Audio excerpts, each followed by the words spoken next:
back with Austin Preece, and we're going to talk about evaluating real estate properties. Mhm. We just had a conversation on the last episode about the overview, who that might be right for, what it's like before and after retirement. But now we're going to get into the fun stuff, the nitty gritty. I really want to invest in real estate, or I already did, and now I'm looking at my properties and evaluating them. How do I actually evaluate an investment property? Austin, go. You're listening to Advise with Rick Luchini. All right, here we go. Strap in, everybody. Yeah. You're up for This is 3 hours. this is exciting of because straight numbers. I'll be honest with you. It's something that people, I believe, I talked about in the last episode, I Yeah, believe people overlook.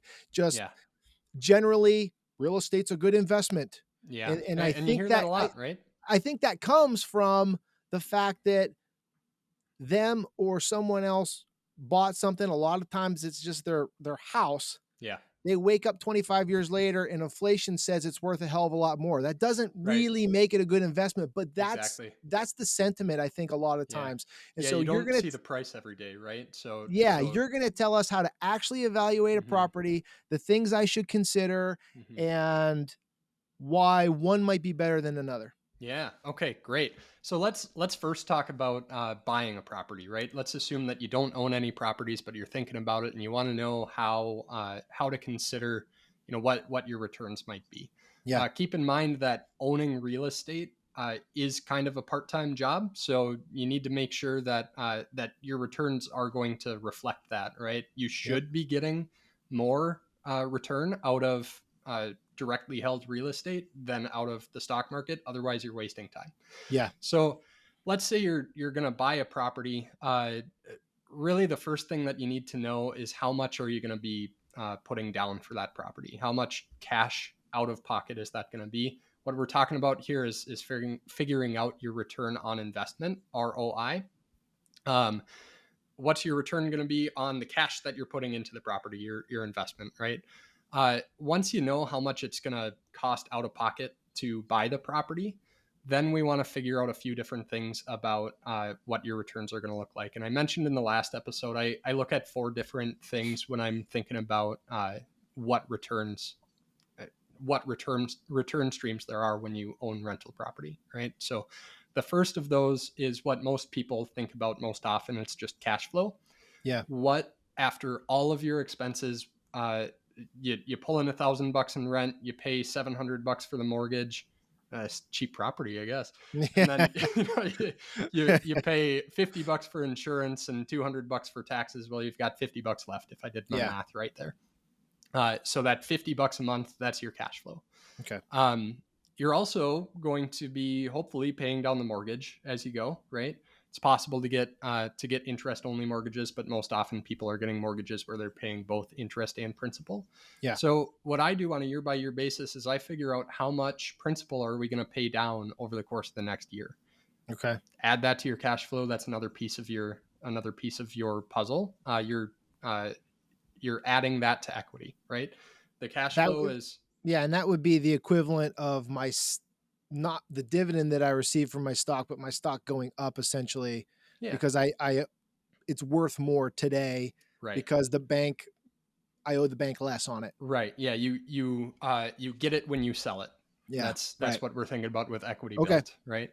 Um, Another piece that I think about that's unique to real estate is the benefit of depreciation. Yeah. So we talked about in the last episode, if you buy a residential rental property, you get to take depreciation as an expense, which is really just the value of that home divided by 27 and a half years. Each year you get to take that deduction. And it's not a cash flow expense, but it is an expense on your tax return. So let's say your depreciation for a year is $2,000 and you're in the 22% tax bracket.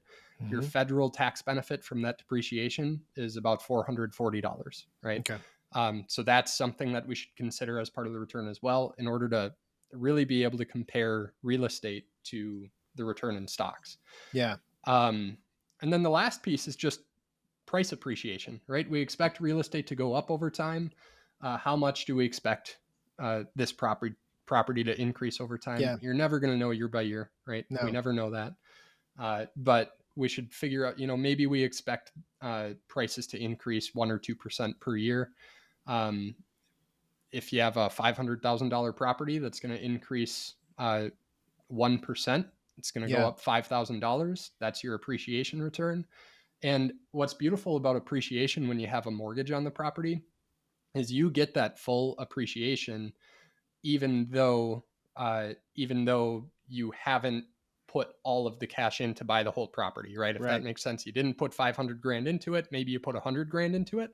So Yeah. that 1% of price appreciation is a Mhm. 5% return. So that's And really this the is beauty of how, leverage.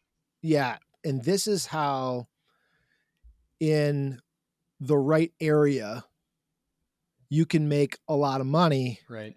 without a lot of money, Right. because I put $100,000 down to buy $500,000 property. And because that area takes off, 3 years later, that $500,000 house was worth 750. Mm-hmm. But my investment was only 100 plus 3 years worth of mortgage. I might only have Right. $125,000 in it. I Right. sell it for, right, pay the bank off. I'm walking away with Yeah. 250 grand. I Yeah. do it There you again. I go. do it again. And That, if you're cash flowing, you get to add that cash flow to that return, right? right. That's really the power of real estate. It is. And so tell me about, I'm in a rural area in Sure. central Pennsylvania. Mm-hmm. That's not going to happen. Okay. Like that's not this area. Sure. So let's say I have just that, I'm low balling it, and I've got that ballpark steady 2-3% over a long period of time, average growth. Yeah. I'm really looking at, if I want to beat the stock market and have it be worth my while, Mm-hmm. I'm really looking at the cash flow, Mm-hmm. with that just being a little bit of a sweetener at the end. What should I expect, or what should I be looking for to return to me on Mm-hmm. a rental basis? Is maybe as a percentage? Do you look at it as a percentage of the overall value of the building, or the percentage of what your investment is? How do you look at that to say this one might be better than this one, Yeah. or both of these stink? I'd be better off getting a dividend in the stock market, right? Right. Yeah. Yeah. So the way that I think about that is I, you know, I, it can really be different with different investments, right?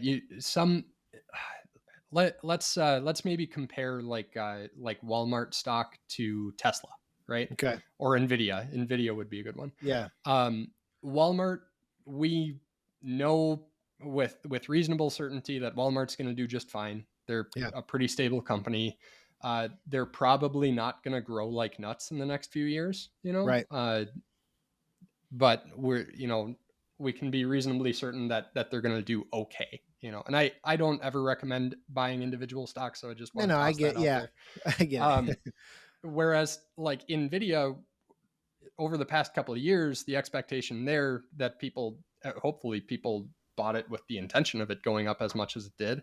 Yeah. It really took off because the business changed, and something about just the value of that business. All of a sudden, it's way more valuable because of AI, right? Yeah. So when you're investing in real estate, you might find properties that really it's just a cash flow play, right? Yeah. Really, you're not expecting it to go too far. You're talking about rural Pennsylvania. I'm from Yep. rural Wisconsin. There aren't a lot of areas, at least in Wisconsin, that are growing as far as population goes. And one of the Yeah. things about real estate is you need people to buy it for more if you're going to get appreciation out of Right. it, right? Right. Yeah. And if people are leaving the Someone has area, to want it more than right? you. Yeah. And yeah, there's no there's no beach coming into central Pennsylvania anytime soon. So Right. Yeah. We've got plenty of lakes here in Wisconsin, but yeah, it's kind of tough to find that beachfront right. property. Yeah. So you might be buying properties for different reasons. I know an investor who does really well here, who loves buying cash flow negative properties. Okay. And that's a function of what your interest rate on your mortgage is. He's expecting appreciation over time and the ability to refinance and use that equity to buy Yep. more properties. So unfortunately, I don't have a simple answer for you Yeah. about how much you should shoot for. It's just about your situation. You got to kind of do the math and figure out whether it makes sense for you for what you're signing yourself up for. That's where a professional can come in and help too. Right. So if I'm looking at two different properties, and I do care about the cash flow. That's why I'm Hmm. buying it. I know Yeah. that the appreciation long term will be there. I can borrow against it. I can, 1031 it, all these different things. Yeah. But really I care about the cash flow. That's the win. Sure. What if I'm comparing two properties? Hmm.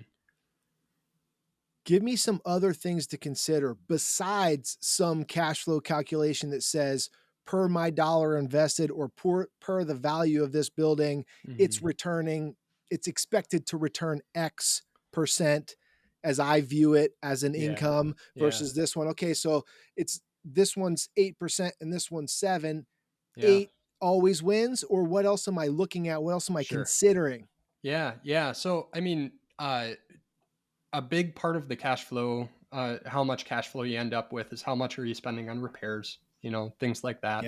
Yeah. So on its face, a property that is a little bit newer is probably going to be nicer to you, Yeah.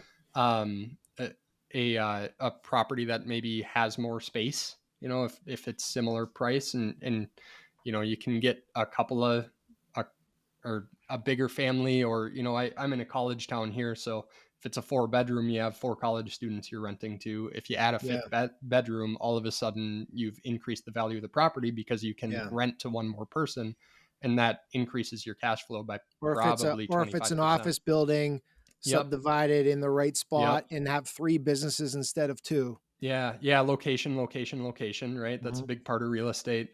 Having it in a good spot where people want to live. Yeah. If you're looking at cash flow, that's going to be a big part of it. Appreciation is also a location type thing too. If you Yeah. buy somewhere where the population has been growing and they're doing good things for the people that live there, you're going to be able to end up getting more out of that property. And Mhm. the thing is, you if the property value is going to appreciate for those reasons, you're probably going to be able to charge more in rent in the future too. Yeah. So you might have a faster increase in the rents you're able to charge if you're in a really good location, even if you're starting out with the same cash flow Let's as a talk about different that for a property. second. Let's talk about Sure. rent. Um, when you're evaluating a property that's yours or a client's on an annual basis, are you doing some kind of equation to say, we need to raise rents and buy this much? And is that property specific? Is that area specific? Or is that return specific? How does that work? Yeah, so rents in my mind should always come down to what the market tells you. Yeah. You always need to figure out what market is for similar properties and charge that rent. Then what we look at on an annual basis, and this is now assuming maybe you have a portfolio of 5 to 10 properties, we go through and look at the equity that you have in that property. So if you sold it today, how much would you get out of it? How much Yeah. would you get out of it pre-tax, and how much after tax would you end up with in your bank account? Okay. And how much are you cash flowing based on that? How much do we expect appreciation to be? What's the expected return based on where all those numbers are? And what that can tell us is what your best performers in your portfolio are and what your Okay. worst performers in your portfolio are. Okay. And we might look at the worst performers and say, okay, are we really at market rents on this? Yeah. And if not, well, let's raise rents then. But if Yeah. we're at market rents, then well, maybe this is a It's just property the that we area. should Yeah. we Yeah. should look at getting rid of and buying a different one. We can do a Yeah. 1031 exchange Okay. into a property that we think is going to do better for us. It's really popular, if maybe you bought a duplex a few years ago and now you have a bunch of equity. Having more equity in a property actually decreases your overall returns, right? Because based on that equity, if the equity number is higher, the percentage that you're receiving is going to be lower for the same dollar of cash flow. Right. So if we can take the equity in that property and use a 1031 exchange to roll it into, from a duplex to a fourplex maybe, and Yeah. now we can increase rents, increase the leverage. Now we have a higher expected return moving forward. So Yeah. those are the types of things that we think about after we've done those calcs. That's super. interesting, and I hope everybody heard that the takeaway is just because you bought a property yesterday or 11 years ago Hmm. doesn't mean that it is the best fit for your dollar today. Yeah. And it should be like, I know this happens with stocks, which is you and I don't do individual stocks, but we Right. have people come to us from places that they have them. Yeah. And I think real estate's much worse than this, but don't get attached to it. Yeah. Just because you used to run your business out of it or Yeah. because you like the tenant or whatever, the dollar is there. Yeah. It's working for you. And if it can be doing better somewhere else with reasonably small amount of effort, Yeah. then you need to evaluate that and do it. Don't do favors for people because, oh, I don't want to raise the rent because I like Right. that tenant. He's super nice and he sends us a Christmas card every year. Okay, great. You know what I mean? Yeah. I brought this up with a guy that has some real estate, and accidental real estate is what I call it. Like he Yeah. bought some stuff and he did well for himself, but he wasn't really evaluating properties, just had Yeah. these properties. Well, most people don't. Right. And so, well, I like these guys and this and that. I said, listen, Hmm. if are you willing to write them a check for $25,000 right now? Do you like them that much? Well, no. Well, that's how much you're giving them, or that's how Yeah. much you're giving away, right? Yeah. On Yeah. an annual basis or on a biannual basis, however the math worked out. When you look at it that way, you're like, oh, okay. Let's say, hey, Yeah. listen, send them half of that if you like them a lot Yeah. and make them find a new place to live because you got to raise your rents. Like, Right. and so I think that's super important is just because that's where I used to run my business and I'm renting that to someone else, or just because that house is down the street and it's easy for me to keep an eye on it, Yeah. doesn't mean that it is optimized for your investment, and it needs to be evaluated. There's ways to do it. Give me Yeah. some other considerations when I'm looking at either buying a property or I have amassed some, I've accumulated some, and I'm trying to figure out Yeah. um, which which ones should I hold, which ones should I replace, or should I get rid of some of them and just buy stocks? Yeah. Yeah. So, yeah, that's really kind of where that calculation comes back in to figure out, what are your returns. And then, the other side of it is, if your worst performers are really easy, and you never have to do anything, well, maybe it's worth it. And Yeah. maybe your highest performer is a real pain. You're Yeah. over there No, all I the have to put, time. yeah, it's just like going into business. I have to put Yep. value on my time. Yep. And then Exactly. you look at that and say, how much value, right? So, Right. how much value? What if I wanted to unwind some of it? I've got a Yeah. property, I'm getting ready to retire, Hmm. and I'm like, these couple are easy. I love the cash flow. I'm not going to get that consistent cash flow out of the market. Right. Um, they're close to home, or whatever the thing is that makes it like not a big Yeah. deal for them. But I've got this one in a different state or a commercial property that's hard to fill up. People are Yeah. working from home. It's a pain in the ass. Yeah. How do I unwind that? And what are some of the ramifications I need to consider Hmm. before I just blindly sell it?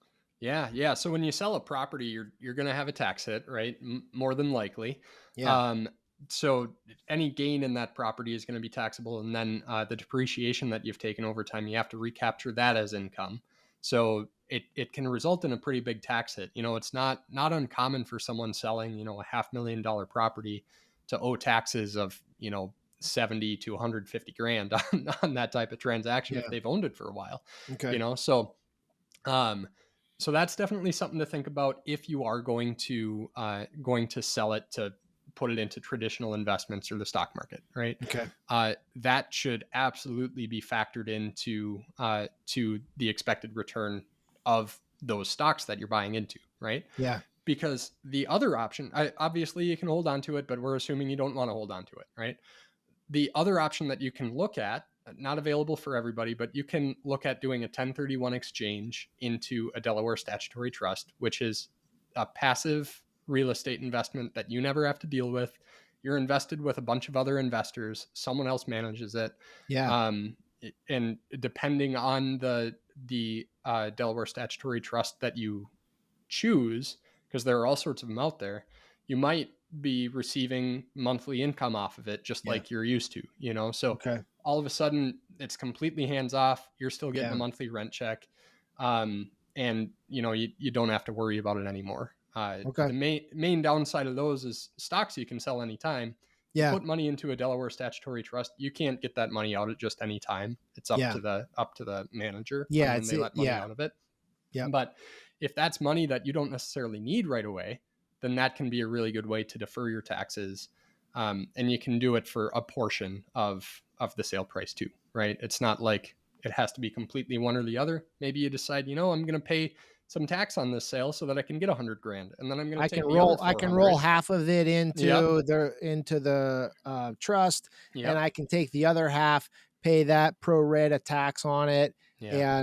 and go buy an RV and start Yeah. traveling the country wherever the hell I want to do with it. Yeah. Yeah. Absolutely. Sounds Okay. like someone we know, doesn't Yeah. it? So I want to bring this up too about the taxes, and then we're gonna jump off. Not consider this not just how much I'm gonna pay in tax, but the other things that touches, because Right. when I see this happening, it's right before retirement. Mm-hmm. I am selling my building that I ran my business out of because I'm not running my business anymore. Yeah. I saw that like a lot. Yeah. The other one is I've got a few rental properties. They've been good to me. I don't want to mess with it anymore. I don't want to deal with coordinating guys to plow snow and worrying about rent and all this stuff. I just want to walk away and enjoy my life. Cool. But not just the taxes that you're talking about, but all of a sudden at that age, guess what else happens? Your Medicare goes way up Mm-hmm. because you get IRMA surcharges. You've got issues with maybe health insurance if you're pre-65, because Mm-hmm. you or your spouse might need to go on the marketplace, and all of a sudden your income is different and being Mm-hmm. evaluated in ways that it never was before, because you Yep. are retiring and you're trying to do all these other things, Roth conversions. It messes all kinds of stuff up. Yeah. So again, all that to say this: don't not get out of a property, don't not buy new ones. Mm-hmm. Just have a strategy, know all the ramifications, look at everything first, Yeah.